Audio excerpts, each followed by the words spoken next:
I really was attuned to that. And boy, did I feel that strongly when I was up at the Flynn house. The Flynn house was alive. And if it were a person, it wasn't a good person.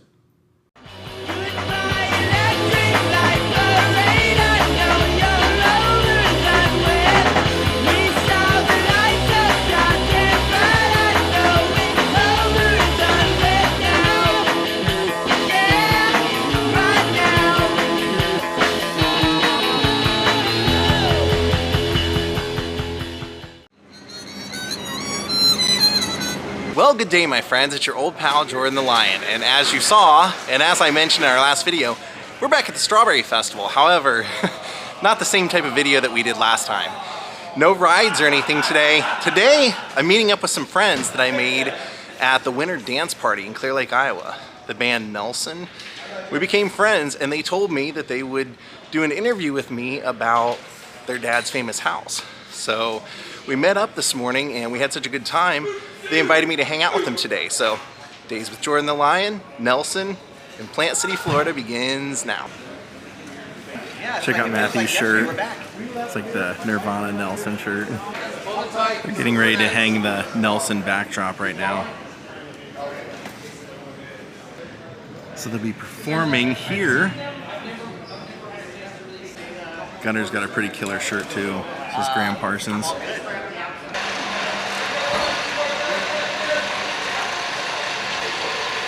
Alright, they're sending it up.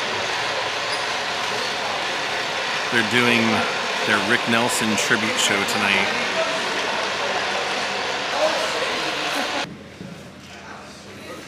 You can see I'm helping to roadie with the guitar on my back here.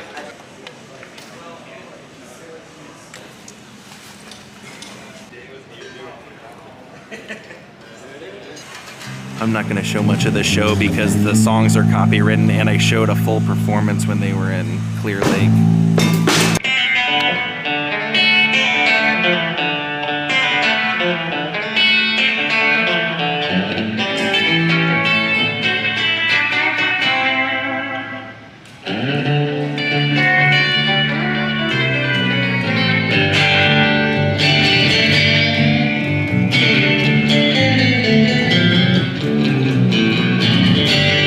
Gunnar started out as a drummer, so he knows all this stuff.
So Gunnar, this is so cool to meet up with you again today. Right. We met in Clear Lake, Iowa, and I was shocked. I went to talk to you, and I know you probably get asked to do interviews about everything from your career, your family, everything. And I went up to you and said, "Hey, I know you lived in Errol Flynn's house. Was it really haunted?" And you lit up. You were like, "Oh, dude, I'll totally talk about that." Yeah. Well, there was a book that came out. I don't know if you're familiar with it, on the Flynn house. And a person wrote it about 20 years ago. It went through everything from the building of the house, the stories in the house, and how the house wound up. Because the house itself actually got demolished. It was a beautiful piece of property at the top of Mulholland Drive, overlooking the San Fernando Valley. An incredible piece of property. So much so that when the house was demolished, Justin Timberlake bought the lot, and that was when he was LA based. He built his home on that lot because you could see every light. It's basically overlooking Universal Studios if you've ever been there. Yeah, yeah. That part of the valley. Yeah, I did a vlog where I kind of took everybody up there with my camera and showed where your plot of land would have been before it was all parcel. Now it's like 7 properties. Or something. It's crazy. My parents, unfortunately, my mom was better at real estate than my dad was. He just wanted to play his guitar and sing. Yeah. But you know, they went through the world's worst Hollywood divorce, and one of the casualties of the divorce was that property.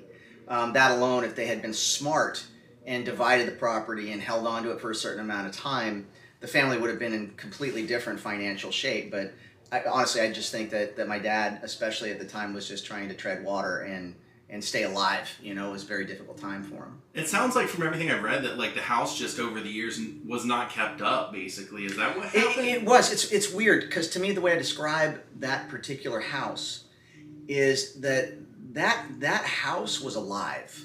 That house wasn't just a house. It was a thing. And really? Yeah, it really was. And I think for some reason I don't know if Errol Flynn was drawn to the area in particular, or the house took on the energy of Errol and his legendary parties and the craziness that went on up there, or whatever. But here's what I do know. I know that Matthew and I were living up at the Flynn house with our dad.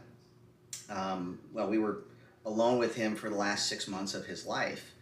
It was also our base of operations with our high school band. We had all of our instruments up there. Our mom, because their marriage had ended, our mom had moved to Brentwood, which is on the other side of Los Angeles. We were going to Palisades High, which is over there.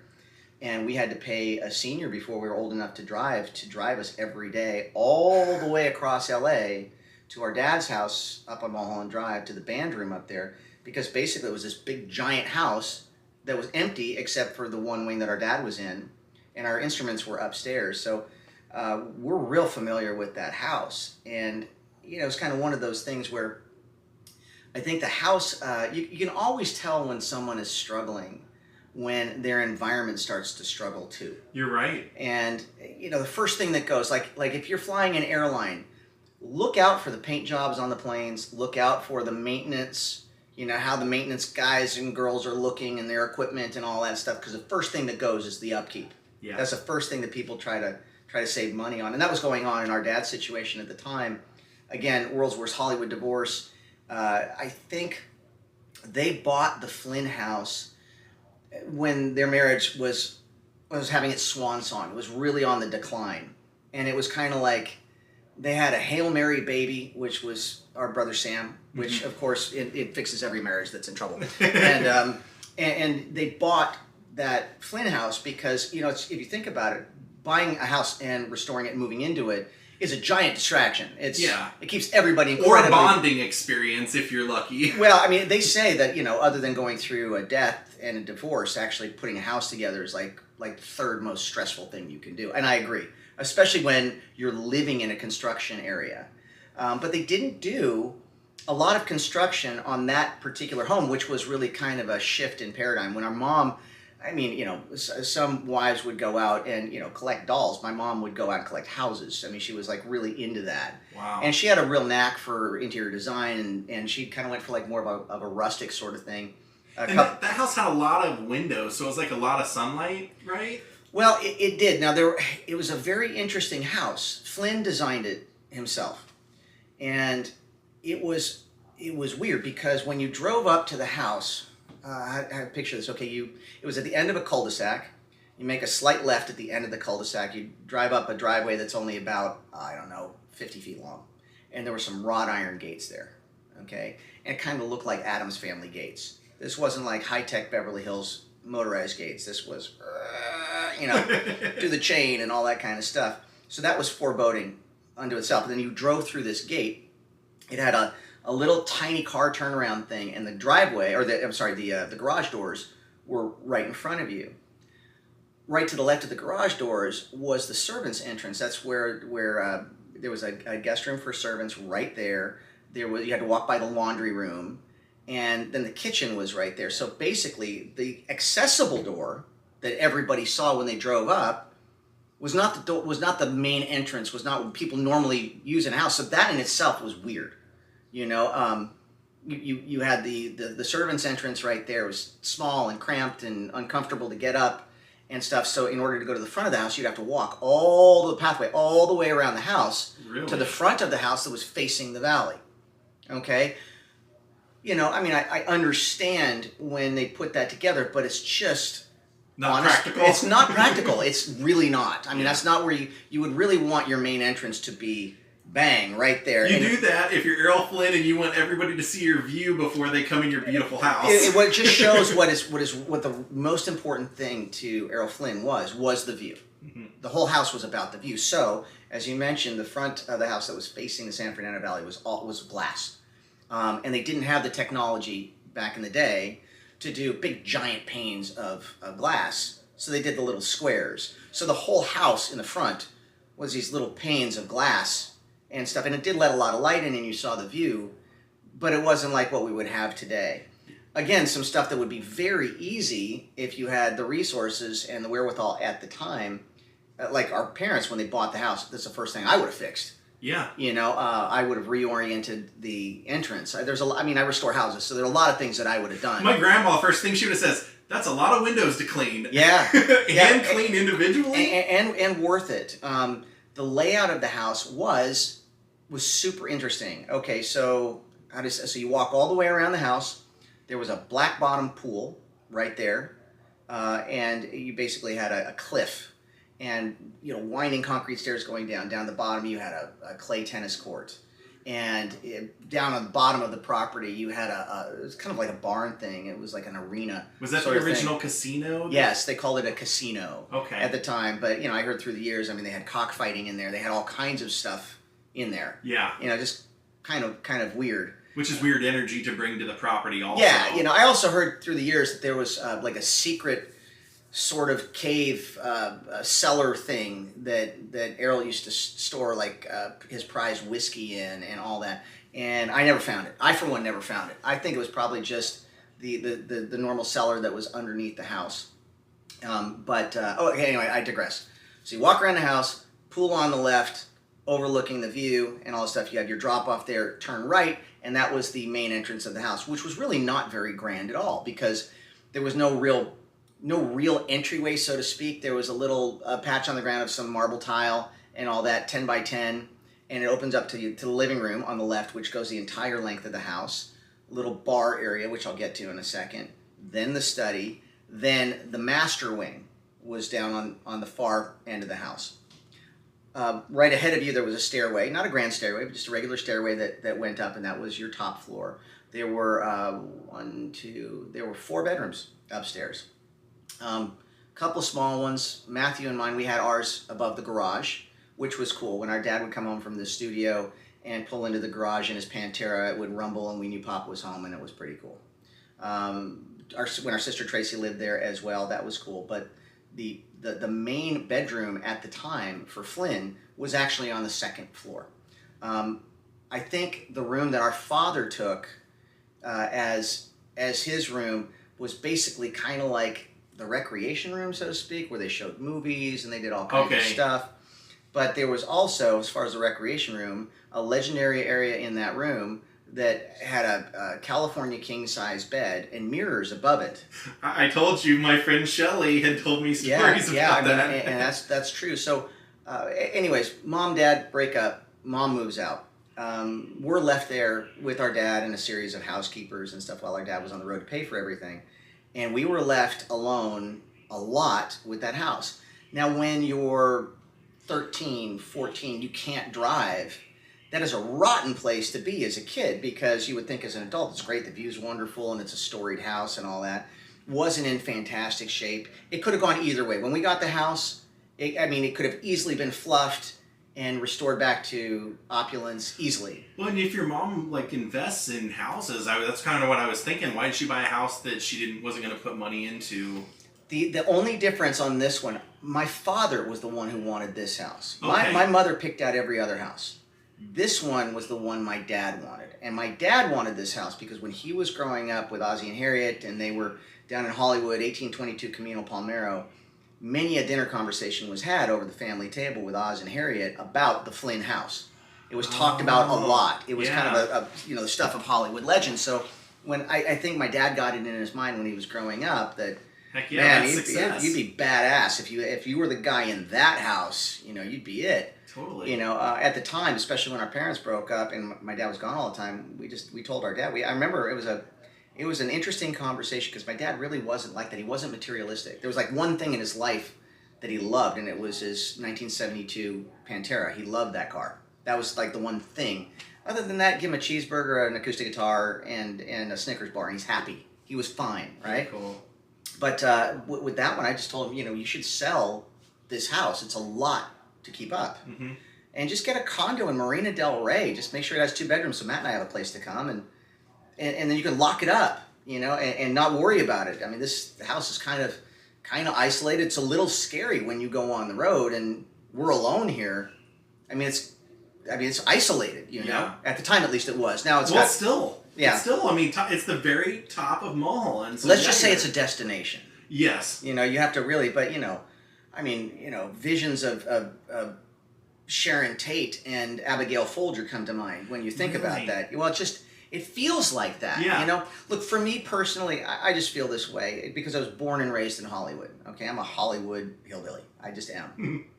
But my discernment is really set on stun. So I'm an empath. I feel everything, and a lot of people move to Hollywood because they hear of the glitz and the glamour and all that stuff.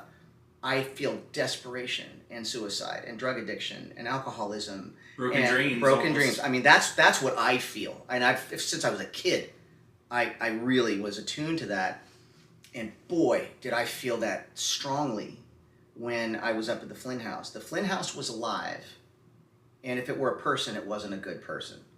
Really? Yeah, it wasn't all fun and games up there. There was a darkness to it that was palpable. You could really feel it. Well, he had like a club of friends that he hung out with, and I often wonder, because you always heard stories about like... It was like Niven and Mulholland and all those guys, yeah, right? Yeah, but you hear stories about where like the studio heads would force these young starlets into being with people or whatever. Oh, yeah. So you almost Well, you mean the wonder stuff that if still goes on to this very day? Yeah. And you wonder if it happened up there, Well, none of this shit has changed. That stuff has never stopped.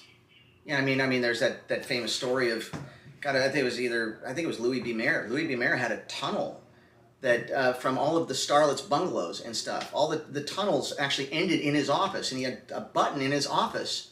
Wow. And like Marlena Dietrich and all that stuff was famous for like a button got pressed, a red light went off in her bungalow. That meant, come now. Yeah. And she got bent over the desk a lot, and that's just the way it was. It was, I mean, you think about that industry. I mean, a lot of that, like especially the music industry, but the film industry was really founded by profiteers from the war.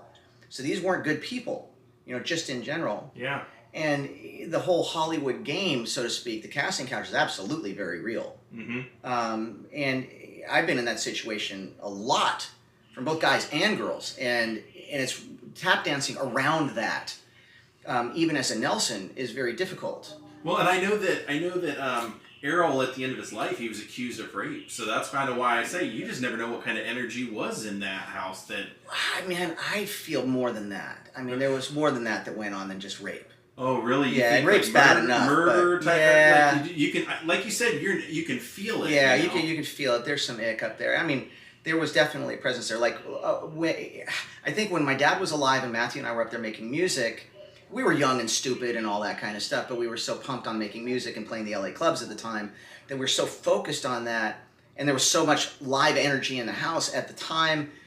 We kind of overrode it at that point, didn't really think about it. All we knew is that, the 3 or 4 years that we were living there, the maintenance on the house, it just started to deteriorate. The paint started to peel. The grass died. Almost like the house is saying, I'm ready to die. Correct. Wow. And the house was like, I'm dying. Were you glad to see it go when it went? Very much. Well, I mean, I wasn't surprised when I heard what happened. See, when we all split, as what I have found is like towards the end of my dad's life, he didn't even own that house. I didn't know it. I was told this by his manager afterwards, but apparently a very wealthy fan of our father's, heard about what was going on financially with our dad. As I mentioned to you earlier when we talked at Denny's, our dad died $4.5 million in debt. Yeah. So, he's paying, he paid the 3 most expensive law firms in LA for the divorce, and he was, beyond broke. And he was going out doing 300 dates a year because he had to, just to keep his head above water. And, to keep us in school. Yeah. Can't really, if you value your life, you can't really go to public school in Los Angeles. So, but private school was super expensive. And, of course, our mother had just a world's record divorce decree for some reason. And it was just hard for him. And I mean, as a man now and a father now and a husband, boy, I really do get what he was going through at the time. Nothing but respect, that. Yeah. But also, too, it was a lot easier for him to escape in certain things, and there were very few things that he escaped. I mentioned his Pantera. Yeah. The Flynn House was another thing. Later on, unfortunately, it was Jerry Lee Lewis's DC-3 plane that he loved and stuff. There were only a few things that he used as an escape. And towards the end of his life, too, he loved the fact that Matt and I were making music and doing well in the LA clubs, and he was starting to come to shows and, told us that he wanted to stop going on the road so much. He wanted to stay in LA and start acting again and start working with us on our music, which would have been cool. That's what I was going to ask you. Did you, being a teenager, were you thinking like, no, Dad, we're doing our own thing, or were you like, hey, we do kind of want to do something with him at some point? Well, it wasn't that we were going to be doing something with him, like on the same stage with him. He just maybe, he was a great producer. He produced the Garden Party record. His instincts were great. Yeah, it's a great album. But every generation of Nelson, we got a different situation than most people. Our grandpa Ozzy was a #1 hit-selling big band leader in his day. Yeah. And so he was making music that was appropriate for his era and doing his thing. And then when our dad started doing rock and roll, it was specific to that period of time and appropriate for him. And he invented the teen idol. That's crazy. That's hard to live down, that kind of... And it was, and I think that's what the theme of the song Garden Party was. You can't please everyone, so you got to please yourself. So he reinvented himself with the whole country rock thing. And he was a pioneer of that. And when Matt and I started in doing our thing, it was weird. If you listen to the Nelson sound, it's really you can explain it by the fact that we grew up as kids having our dad doing the Stone Canyon Band, pushing our cribs out of the way doing that, and having people like Linda Ronstadt and Jackson Browne and Joni Mitchell and the Buffalo Springfield and Dylan stopping by our house all the time. So as a kid, that's what I grew up with, was that whole Southern California thing, the folky. Is that what got you into music, or did you did you just have an interest in... Brother, I thought everybody's dad was a rock star. Did you? Well, think about that's all you knew. Think about my perspective. To me, it was the normal. From the time I was a baby, I was surrounded by... I didn't know they were like chart-topping, world-famous, awesome people. Like my babysitter was Mama Cass. So, that being the case, I just thought that she was Cass, and I didn't realize that the guy who would come over and have breakfast with us for 2 years when I was a baby was George Harrison. I just didn't know. I didn't know any different. You know what I mean? And little did George Harrison know that he was, hanging out with someone who would also later on have #1 hit singles. And it's I guess it's fair to say that. On Slide, I've stolen every Uncle George lick I possibly can because he's my favorite Beatle. But, that was, again, our normal. But that was at a time when our dad was having his resurgence with Garden Party. And, he always said that a career is a series of comebacks, right? So it's amazing how many people take your calls when you're Ricky Nelson and you've got Poor Little Fool on the charts and you've got a hit TV series and all that. And then when the paradigm shifts and the singer-songwriter thing comes in, and most of those Sun Records guys, that early era of rock and roll, that becomes unhip to that generation of kids, they stop taking your calls. And so, funny enough, our dad reinvents himself, and the industry didn't want it. And Pete Fornatal, a DJ in New York, actually spun the song Garden Party for 24 hours straight, became a big hit. And then he had a whole other resurgence to his career. That's what I grew up in, was that second phase of his career. Did you see him happy? Was he a happy guy? Yeah, he was a happy guy. No, he really was. When he was a family guy and married and stuff, our mom was a lot to deal with. She was a diagnosed narcissist with borderline personality disorder and a drug addict and an alcoholic. She was a handful. Wow. It was a lot. Yeah. It really was a lot. It didn't happen all at once. Kind of like got progressively worse until it, just becomes untenable. And, she was, the problem with my mom, she was brilliant. She was diabolical, I should say. with things. I dig this. Back then, Saturday Night Live, I remember at the time, when SNL, this before MTV, was the big show. If you were on SNL, even bigger than Midnight Special, you got on SNL as a band, you played a song, it was a guaranteed gold record the next day. Wow. You know, the world would stop what they were doing and watch SNL for the musical guest. Our dad was the host of SNL, and even though Judy Collins technically was the musical guest, somehow they got our dad to sing 5 songs. Wow. In one thing. And it's a legendary SNL episode. It's like the first year or two of the show. I mean, we're talking with the real guys on it, with Belushi and Aykroyd and Chevy Radner and Chevy and all of those people. You know, I mean, it was funny and great. And it was like a time for yet another comeback. Our dad was like the comeback kid. You know, he was slated to go on this. He was just about to go on. Now remember, it's a live show. Somehow my mom figured out how to get the payphone number backstage in the wings of the studio. And when our dad was in the holding pen, it was like, you know, they'd called 5 minutes and stuff. The phone rings. Rick, it's your wife. And that's when she chose to tell him that she was filing for divorce in the morning. Oh my gosh. Just before he went on stage to do that. Wow. Yeah, crazy. You know, but that's Hollywood for you. That's you know? why I kind of wondered, was he a happy guy? Because if you're in debt and you're dealing with someone who's progressively more difficult and you're married to him, what's your life internally like? What he did, man, seriously, was what most musicians do. You know, they always say it's cheaper than therapy. Writing a song, playing a song. It's all about music, you know, to a real artist and a real musician. So to him, what he did was, from that point on, he just basically descended into going on the road and being gone all the time and playing shows. And he was very rarely at home. But when he would come home, of course, we would reconnect, and that was really nice. It's weird, like the last 6 months of his life, for some reason, he wasn't booked for the last 6 months of his life. And that was crazy. So we got to spend a lot of time together talking about music. He was coming to our shows in the clubs. It was pretty cool. Yeah. But even so, I mean, there was really no money. He was at less than zero to say, you know, I'm paying lots of lawyers back from the divorce. So the Flynn house was kind of dissolving around us at the time.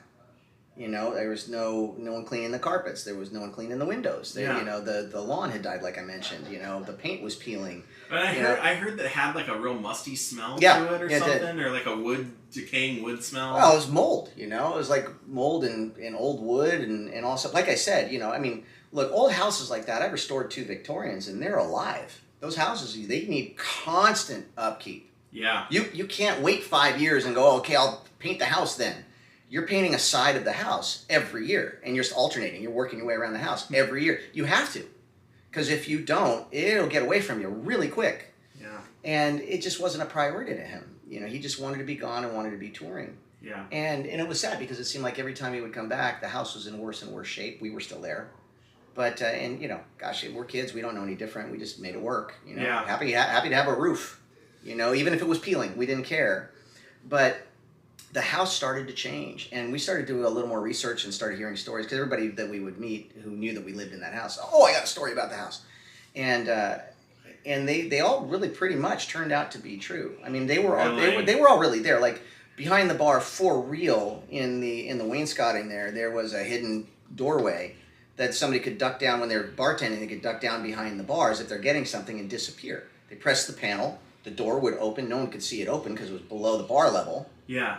And there was a small tunnel that ran 2 turns about 20 yards or so to come out in the wainscoting in a secret thing underneath the benches for the sauna that was built in the master wing. Wow. So a pervert could escape and all that kind of stuff if the girls or whatever would go back into the sauna with the guy or whatever. And they could open up that door and be sitting right underneath the benches watching what was going on. See, now Shelly told me, she said she thought she remembered a staircase that he told her that overlooked one of the women's bathrooms. No. That was overlooking the master bed. Oh! She was only kind of right. Okay, well this is like, you know, 60 years later. So what would happen is like the thing that I said was the entertainment room, the films thing that they had the bed in and all that stuff too. Yeah. There was outside of the house, on the back side of the house, there was a stairway that did go up there. So what would happen is, like, say there was a party and some starlet was taken into the playroom and the bed in there that had the mirrors over it. Errol and his friends, would kind of wink and all that kind of stuff, and they would disappear out the back exit of the house, go up the back stairway, go into the attic that was over there, and pull open a trap door, and there was a two-way mirror. Oh my god! And it was right. It was one of the panels that was in the network of mirrors over the bed, and you could just watch everything. He was like Weinstein, like yeah. really, like for real. I mean, that's all illegal activity. Well, I mean, all the stuff. I mean, he was accused of being a Nazi sympathizer and a double agent in World War II, and all that stuff was true. It was all true. All of it was. But half of Hollywood was too. Yeah. Everyone's a revisionist, but but the casting couch, that was going on, and I'm sure a lot of it happened there. The drug and alcohol fueled parties. I mean, Lord knows if any. I'm not sure if there was like a Fatty Arbuckle sort of scene that happened up there or anything like that, but I wouldn't doubt it. Yeah. Just as far as the vibe overall. I do know this, when our father died on New Year's Eve, Matt and I, well, we were devastated for one, but the family was completely broke. Where you told me you were supposed to be on the plane. Where were you instead? Well, this is an interesting story. Our dad had bought a DC-3 from Jerry Lee Lewis. And it's a World War II era classic plane. It's the kind of thing of like, if you pull up in a classic Mustang at a car show that's devastating, everybody draws, around it. And, yeah. And it's the same thing with the DC-3 with aviators. It's like a vintage P-51 Mustang. When a DC-3 lands, it's a big deal. Yeah. It's very impressive. It looks like a giant flying Airstream. Beautiful shiny metal and rivets everywhere, and the 4 engines. And our dad bought it because he was afraid of flying, and he called it the flying bus. The cruising speed of it and the terminal velocity of it was super low. It got off the ground at like 62 miles an hour. So it had so much surface area, and because it was a cargo plane, it was designed as a cargo plane. Okay.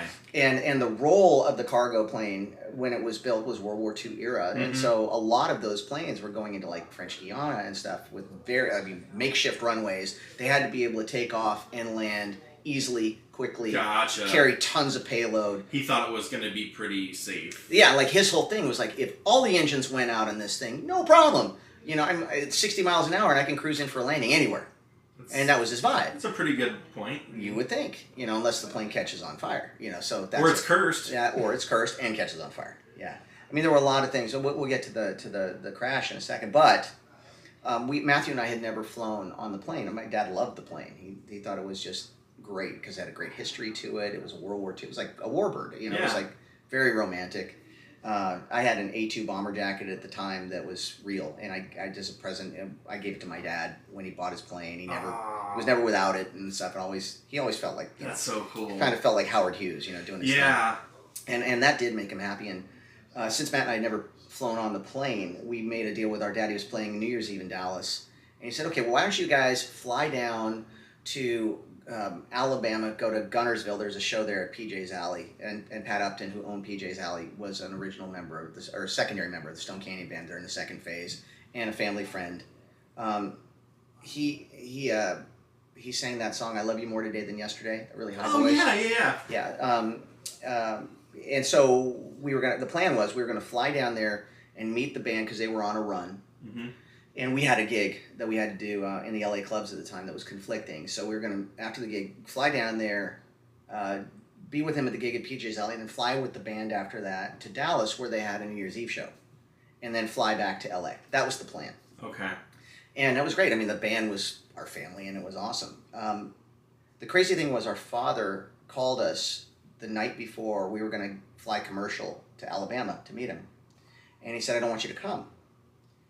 And I got kind of froggy. I said, "What do you mean you don't want me to come?" He said, "Well, I just don't want to go into it. I just don't want you guys to come to Alabama. I'd love to spend New Year's with you, but I want you to fly commercial to Dallas and back." And, I said, "Pop, the whole point to doing this, I mean, I love you and all, but we live together. The whole point was flying on the plane, and there's no reason for me to go all the way down there and stuff. I know, disrespect, but I've seen a million of your shows. Yeah, and you'll be back the next day. And you'll be back the next day. I'll see you when you come home. I've got a bunch of parties I could go to with my friends up here. They're all back home in town because they did their first semester of college, and I didn't. But I had a lot of friends back in town that I wanted to see. So we said, okay, well then I'll just see you when I get home. And after all this time, I mean, he wasn't that way. He really wasn't. But he clearly felt something. Yeah. He clearly felt something, and he made the call. And that phone call saved our lives. As a matter of fact, when the plane went down, there were a lot of our friends, including a bitch of a girlfriend who had a friend break up with me right before then, who thought that we were on the plane. Because, yeah, you were supposed to, or you probably we told everybody. You were gonna be, we told everybody, hey, we're going out of town, can't go to the New Year's party and all that stuff. So we had to pivot and stuff. So when the plane crash happened, you know, a lot of our friends thought that we were on that plane. Wow. Right. Wow. Yeah, so that part of it was pretty crazy. But all that stuff happened when we were living up at the Flynn house. Well, and I was going to say, I didn't know this, but you told me earlier, like, that you and Matthew ended up spending, like, the next 10 years of your life paying off the debts. I almost feel like you inherited some of that house. Like, some of the bad of that was just like, you had to almost clear his debt to get it out of your life or get it out of your system. I didn't really feel a connection as far as his debt with the house, but there was an association with that time in the family and in his life where, you know, I think our dad was poised to catch another lick. I mean, the Stray Cats were big at the time. Yeah. And kids were rediscovering Ricky Nelson's early music and really digging it. And the phone was starting to ring again.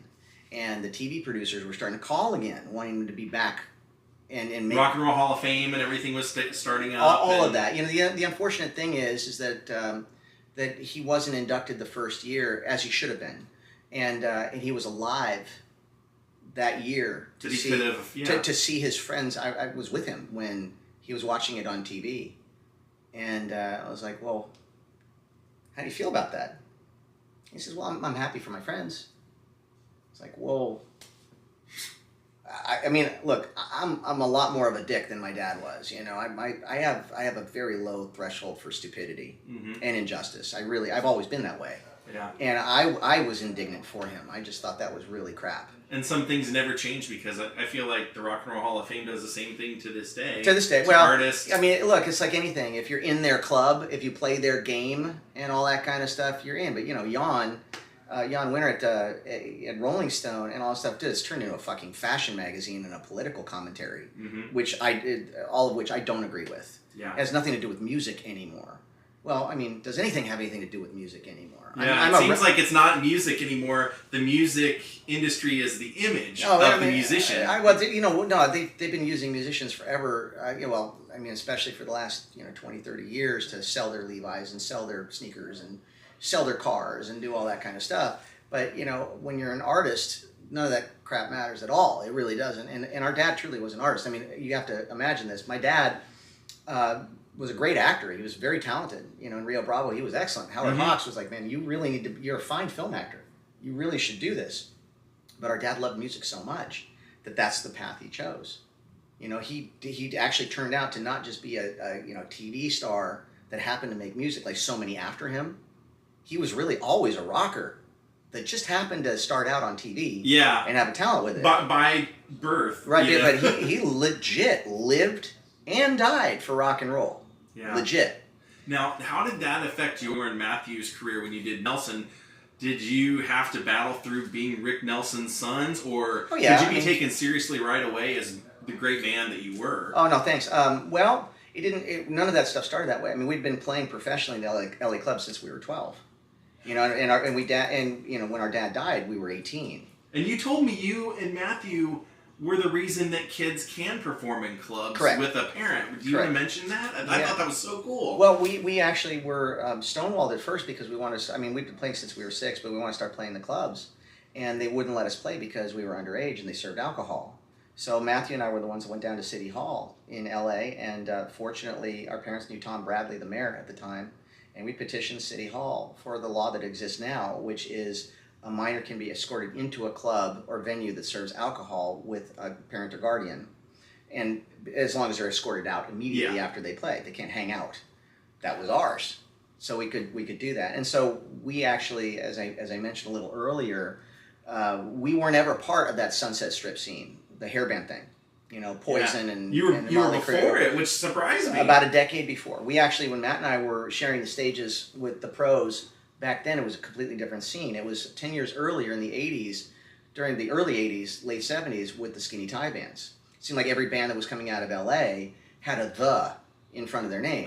So we were sharing the stage with bands like the Knack and the Bangles and the Go-Go's, X, you know, that was it, you know. You had your pop/new wavers. It developed into new wave, but it was really like the pop guys, the jangle pop guys, and then you had the punkers, and we were friends with everybody. You know, we were more on the pop side of things and stuff, but we had a punk sensibility, and Henry Rollins did a spoken word on one of our songs later on. But, cool. But we loved the music scene, and the music scene was really vibrant at the time. The clubs were popping, and it was incredibly competitive. And you know, as I've told people before, the scene that we grew up in, when you're playing, like Madame Wong's East and West, and the Blue Lagoon Saloon, and the Central, which Johnny Depp bought, turned into the Viper Room, right? You know, all that, and you're playing with bands like that. A lot of those guys in that scene, they might have played like shiny, happy music on stage, but they were truly addicted to heroin and dangerous people. You know, they would knife you if you went 5 minutes over on your set. They would sabotage your gear. It was really competitive and really icky, but I'm glad that's what I cut my teeth in. You know, so later on down the road, if anybody accused me of nepotism or anything like that, or tried to discount me, it's like, look, man, I'd already spent 10 years in the trenches with the baddest of the bad. Nothing could shake me, nothing could rattle me. So give me your best shot. You know, the only thing it did when, you know, unfortunately at the time there were a lot of sons of and daughters of that had tried doing it, and based on just who they were related to, and they failed and they were bad. You know, I didn't want to be a cautionary tale. Yeah. So, you know, Grandma Harriet always said, your name might get you in the door, but it's your talent that's going to keep you in the room. And I agree with that. But for us, we were turned down by every label in LA and New York 3 times before we got signed to Geffen.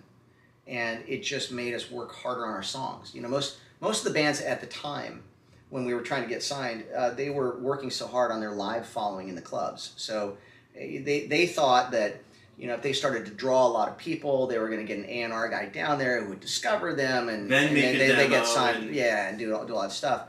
And what Matt and I realized is that all of those bands that were getting signed, if they were lucky for the most part, with some exceptions, but most of those bands had like one cool song that all the girls waited for.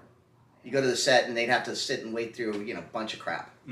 But that one song, and you could see from their reaction, you know, they go crazy. Yeah. And so our thing was like, look, the only way we're going to be able to overcome people discounting us is that the songs have got to be so undeniably strong that the forces that be, the people writing the checks, hear money. Yeah. It's got to be that good. It has to be undeniable. And because you're starting out, no one in the world, none of the professional writers, none of the Diane Warrens of the day were going to give me and Matt their top shelf anything. Yeah. You know, that they're best, saving that for Aerosmith that just made their comeback. Absolutely, absolutely. I mean, yeah, we met with all those people at first, and you know, all that stuff was in the bottom drawer, and we'd get the crap, and then we realized that the only way for us to really stand above everybody else, we had to write our own stuff. We had to do our own thing. And you could play. Yeah. You guys could actually play all the instruments yourself if you make that sound like that's surprising. Well, no. Well, for most bands, it's like you can play one instrument, or it's like you're a solo artist and they bring in, like you said, Kenny Aronoff or somebody. It's like, let's put together this all-star band. We never had stunt players. Yeah. We never had stunt players. And you and I were talking earlier, and I totally forgot about this, but you said, like, back then, they'd have like a meeting and they'd say, okay, we're going to throw all of our resources behind one band. And if you're not that band, what do you do? In our case, it was Little Caesar. Little Caesar got all the nod, and they unfortunately laid an egg. And we actually stood out because we did MTV as VJs, despite, I mean, the record company wasn't involved in that. That was just through a manager that we had at the time, and the kids loved it, and the rest is history. Please welcome Ricky Nelson Remembered.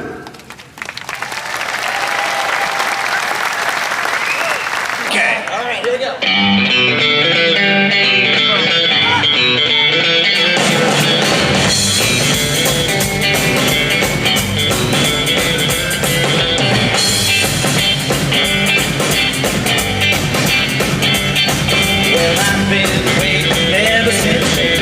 My fate is kind of a day. Stood up, broken hearted,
Straight out of the blue, someone like you comes along.